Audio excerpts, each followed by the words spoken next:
अरे हाँ हाँ, आ रहे हैं भाई, आ रहे हैं। अरे दरवाजा तोड़ डालोगे क्या? अस्सलाम वालेकुम। कौन हो तुम दोनों?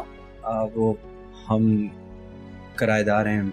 मगर मैंने तो कोई किराएदार नहीं रखा हुआ।